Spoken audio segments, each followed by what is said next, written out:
For now, we're going to bring on our first guest.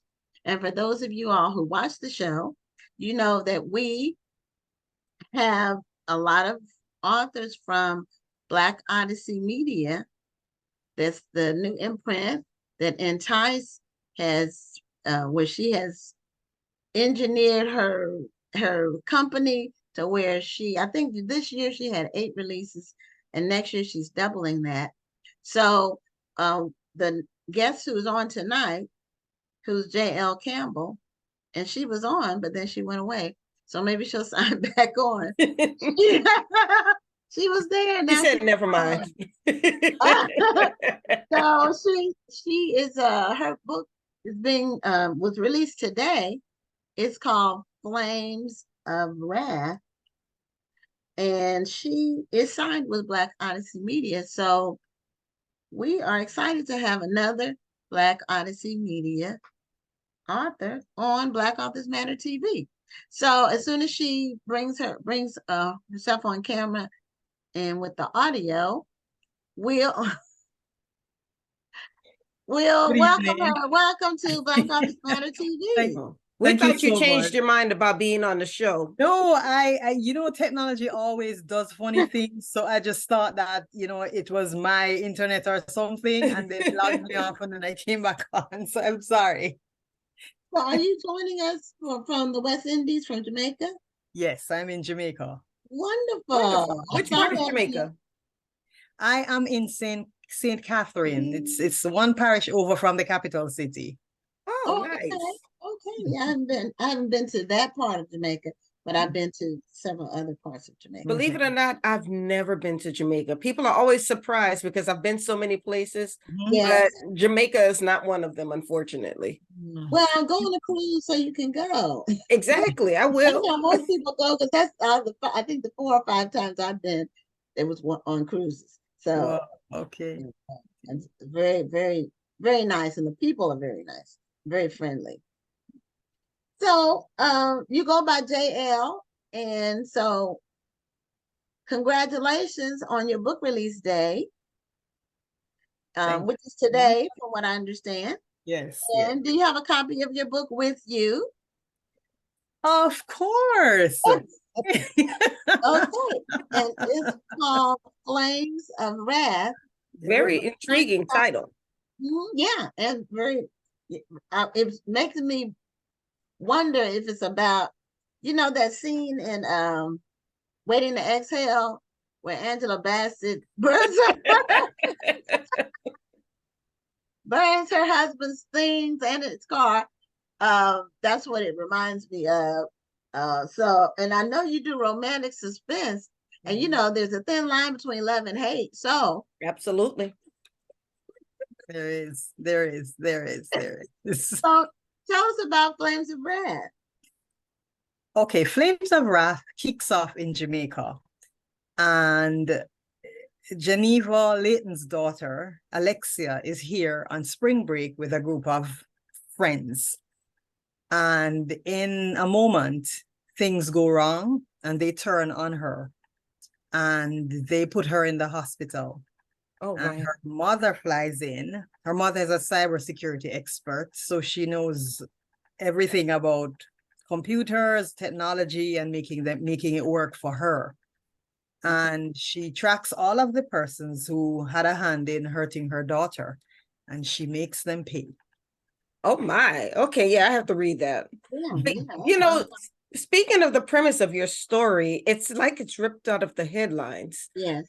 Because that happened to the young lady who went to Mexico with her friends, or they were supposedly her friends, and they wound up killing her and then trying to cover it up. So when you talked about your story, that's what popped into my mind. So it's did you realize how timely your story would be? That's amazing, because I started this journey with Black Odyssey in 2021, late 2021. And I was writing the story, and the story had already been written when, what happened to the young lady in Mexico. It really struck a chord with me, that these things actually happen. Yes. So yeah, it does kind of feel like it's been ripped from the headlines. Right. You Mhm. wonder if people, when people go on these trips and then things go terribly wrong, are they just acquaintances? I'm wondering if are they really your friends? Are they just people you just met and you decide to go out of town with them? I just wonder how it spirals out of control to where it gets to that level. Yes. You know, my husband, he watches MSNBC like every night, as if we live in America and so on. But he claims that everything that happens in America affects us. And so I see so many different things, so many different instances of people seemingly just going mad in a moment. And it seems as if when we're in a mob or in a group of people, we forget who we are and we're like sheep. So we just go with the flow of the crowd. You know, we Right. forget our morals, we forget any loyalty, and we just do stuff in the moment. And it really makes you wonder. It Mm. does. As far as I can recall, I don't think I've ever been in a mob to do anything. I'm more I've of a never had the mind to kill somebody. right. Now, I've been upset with people. I've been Yeah, very upset with people, but yeah. I've never plotted a person's murder or even just put him in the hospital. So you do wonder what goes through a Oh, person's mind, you know? right, right. To get to that point, it had to be something already there in Right, their true, true. personality. It takes a Uh, certain type.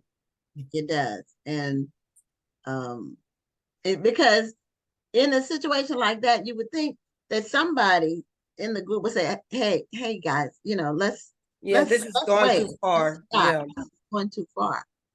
And but it does happen. And not necessarily just on trips, just like recently here. And if your husband watches MSNBC, he probably saw this story. I forgot where. I think it was in Las Vegas, where a teenage boy was defending another boy against some bullies, Yeah. and a group of about 10 or 12 kids kicked him to death. Whoa. I you just wonder how does that happen? I'm baffled by it. Right. So And yet, when you were creating your characters and you were putting this story together, what helped you to get into the minds of the people who did this? Did you read case studies or had you seen other stories like this? How do you get into the mind of a killer, basically? It's it's weird, but writers tend to go, you have to get into the head of the characters, basically. Mm-hmm. You do have to. And so I don't know how come we don't have mental issues, leaping from one personality to the other. But I didn't do any case studies or anything like that. I brainstormed with my son, who I've since asked not to get into a life of crime. But it's basically just putting myself in the position of the victim, putting myself in the position of the parent, putting myself in the position of like someone who in a moment kind of does something that's just unthinkable. Right. Yeah, so I'm like all over the place in terms of being in this character's head, and then there are people who have motivations. I've given everybody some kind of motivation. Like one of the kids, he was just doing it he was peddling drugs because he wanted to be in the cool crowd. His parents could not afford certain things, and so he wanted to be on the inside, and that was his motivation. There are other people, they're just privileged, and they believe they can do anything and they can get away with it. And we know we have those types of people. So, it was an interesting experience. okay. So is this your debut novel? No, actually, I've written 40 odd books, but it is the first time that I have written a thriller. And that was such an interesting happening because I had pitched something to Black Odyssey and they were interested in something else. And Shawanda, in our conversation, encouraged me, well, what about trying, a thriller, And I said, okay, let me think about that. And I came up with the idea, came up with a synopsis, and I sent it to her. And yeah, they liked the idea. And so, we moved on from there. Oh, okay. Okay, now you said you have 40 books? Mm-hmm. Oh, okay. I Yeah, thought is it under J? you've been around for a minute. Yeah, that's what I thought I had seen the name before, but then a lot of the books that Entice is releasing with Black Odyssey, their debut novels. So now your other books, are they romance? Is that what it is? You see, the thing with me is that I write all over the place. So I Okay. write sweet romance, I write romantic suspense, I write women's fiction. I'm kind of all over the place as a writer. It's not a good thing. It works for some people, and for some people it doesn't, in that you want to niche down and sort of build your career in, and be an expert in this thing. But with Well, it sounds me and like you have different audiences. You have yes, an audience for right. each of your genres that you're writing for. And what is interesting is that people follow me. So if I'm writing sweet romance, they will buy those books. And if I'm writing romantic suspense, they will buy those books too.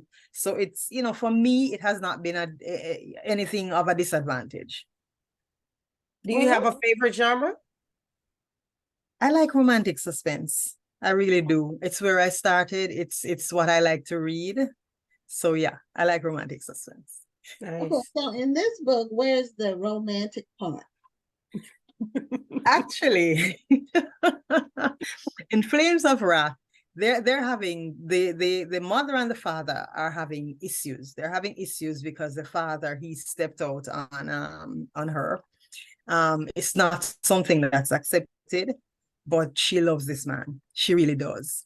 And she's not a forgiving person. And we see that in how she goes about getting revenge on the people who have hurt her daughter. But she has a very, very soft spot for her husband of so many years. And they managed to work it out. They managed to work things out. So that's the romantic part. Although he does have a time, reining her in. I can see that. She's caught up in wanting to get that revenge. Mm. Oh, so when did you first start releasing books? It was all right, I got the first contract which was a romantic suspense, by the way, in 2009. And that book, Contraband, my first book, was released in 2010. And Hardware came that same year as well with another publisher. And in 2011, I decided to self-publish because then it was just, becoming the thing to do. And since then, I've had a few other contracts, but for the most part, I've been self-publishing. Okay, so how do you, so it's sort of like a hybrid, which a lot of people are doing that now. So tell the audience about your experience being self-published versus having a contract with the publisher. Like what are the pros and cons from your vantage point of each one?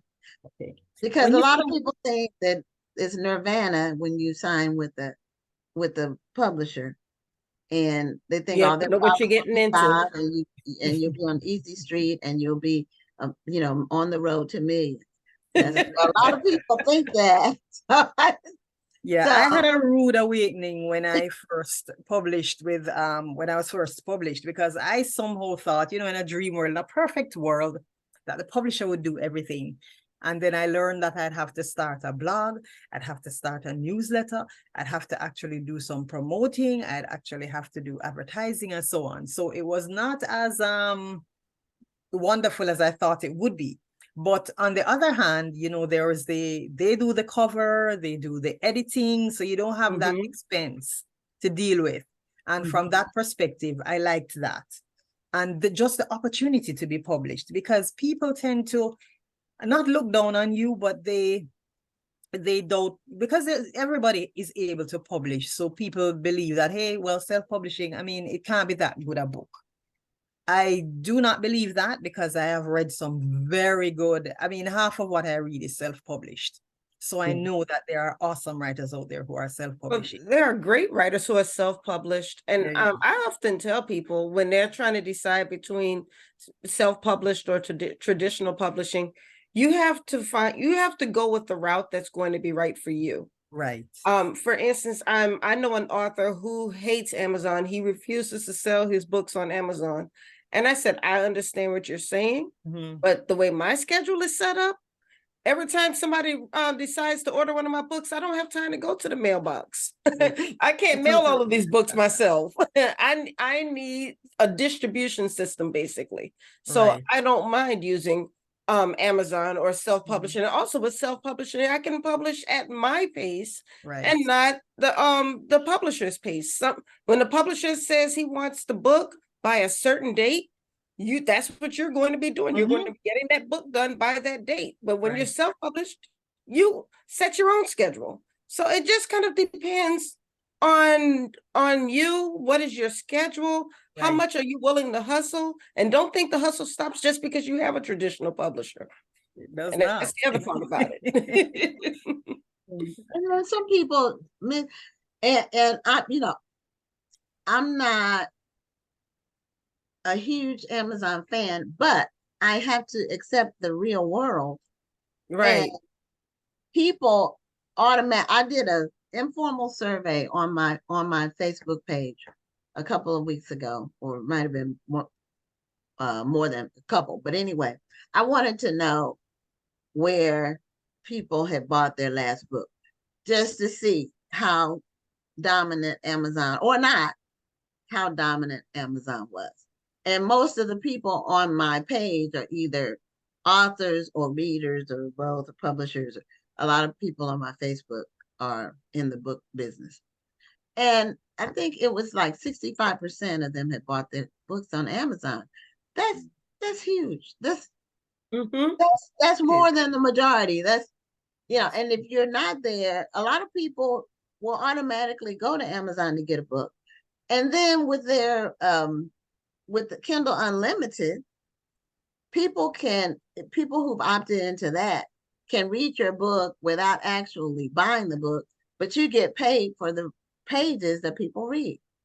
So all of my books, I have 15 books. They're all through Amazon, except my hardcover book, my hardcover children's book, that's through Ingram Spark. And that's only because Amazon doesn't do hardcover books that are less than 75 pages. And children's books are normally between 40 and 50 pages. So if you want the readership, you're limiting yourself. If everybody who buys your book has to get it directly from you, you're really limiting your audience. That's really, so you have to weigh the pros and cons of everything that you do. That's right. That's right. That's so true. So what attracted you? Oh, I'm sorry. You can go first. Go ahead. Oh, okay. I was just going to ask what attracted you to Black Odyssey, because I know it's a great publishing company and Entice is amazing, but what made you decide to go that route? It's actually, I don't know if you know Shakir Rashan. Yes. Yeah. Well, we were in a group and we were discussing some things, and he brought up the fact that Black Odyssey was now open and that they were looking for people to publish. And he encouraged me to submit, to do a submission and to send it in. And I said yes. It was as simple as that. Because he knew the publisher as well, so if he can vouch for them, I mean, I'm good with them. So yeah, that's all it was. Well, they're really making a mark, and Tice goes around to different retail outlets. Like, she'll go to Target or Walmart to see if the books are on the shelves, and she'll take a picture and post it. I think her agreement is through Kensington, but she has the independents, and they're doing the distribution, which is the main benefit that you really get from being with a big publisher is distribution. And what that means is the book is basically going to be available just about everywhere on the shelf in different places, not just on where a person can go in and order it and then get it. You don't get the browsers when you don't get people who just go into a bookstore and browse. You don't get those people. Or like at the airport where people will browse and pick up a book. You don't get those people if you don't have the distribution. So that's one real benefit of being with the bigger publisher. So what have you been doing today since today is release day? How have you spent your day? Well, today was an office day for me. I work some days at home, some days at the office. And so I was scheduling everything from yesterday and the day before and so on. So for me, it was just basically kind of tipping in and just, telling people thanks. And, because I have a group of writing friends who would have shared the book on their pages and so on. So it's just been basically just thanking people for sharing the book. And I'm new on TikTok, so I went on there and I did a thing. This is the thing. This is the thing with being an author too. You don't have to be on every platform, but it certainly gets your name out there. When as in the various places that you are. Right. So every platform has a different audience. So you could be hitting the same people, or you could be hitting different people. You never know. Yes. Yeah. That's very true. I'm not on TikTok yet, although I see reels from TikTok, but I do as well. I'm not on there yet as far as like having a page or whatever. I have to look at what other people are doing on there. I hear about BookTok, and people are saying, people are selling a lot of books, which is basically selling books on TikTok. It's kind of like Black Twitter. It's just a thing. It's like a community, sort of, so to speak. But I do recognize that it's an area that's hot right now. Things are hot for a while, and sometimes they get cold. Sometimes they stay hot, but Facebook was hot when it first came out, and then Instagram was super hot when it came out, and now Twitter. I think Twitter and Facebook came out around the same time or something. Twitter's evolving into a different animal, right? But a place I kind of don't understand anymore. Yeah, well, I haven't been on Twitter in like 5 years because for me, Twitter just started to be a place where people would say mean things because of the character limit. They would they had a limited amount of characters they could post, and they would always be mean.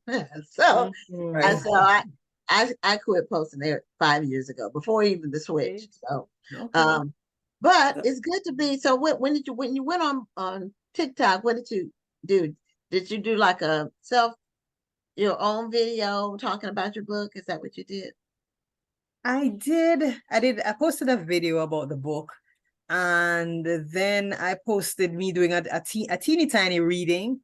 And then this evening now I posted about the fact that it was release day. Okay. The fact that my husband was questioning what was going on in my mind when I was writing that book.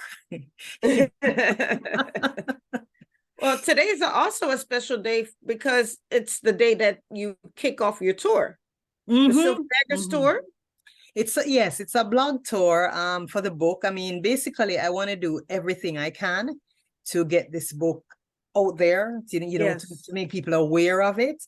And so that's just one component of what I'm doing, but I'm kind of moving in stages so that I know what's working and what's getting sales and what isn't. So, if I take it a little bit at a time, I kind of have a better idea of what's what and what works and what doesn't work.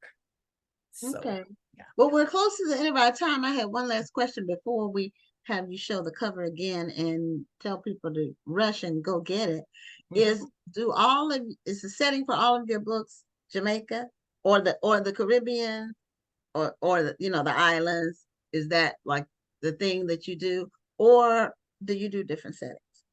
Different settings, but there's always something in there about Jamaica, whether it's a food, whether it's a culture, whether it's a people, there's always something in Jamaica. But like this book, it starts off in Jamaica and then it goes to Miami, and that's where most of the story takes place.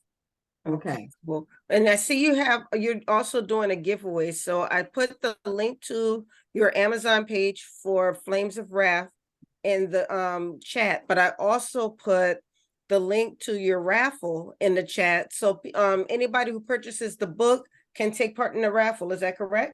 Yeah, anybody can take part, whether you purchase or you don't purchase. It's everybody. So yeah. Okay, y'all. So let's get out there and support Miss J.L. Campbell. Hey. Okay.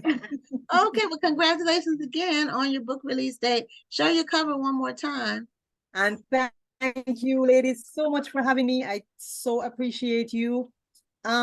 Yeah, so get this book. I can't exactly tell you all that's between Right. the covers, except to say that the leading lady, you're not never going to meet another character like her. I So, like it. Ori, Okay. get that book. And great cover, by the way. Yes, it's a beautiful cover of it. So Oh, thank you so much for being on the show. Congratulations on your release day. And we will be supporting. Thank you so much. And thank you so much for having me. I really, really appreciate two of you. And have a great one. You too. Bye-bye. Bye-bye.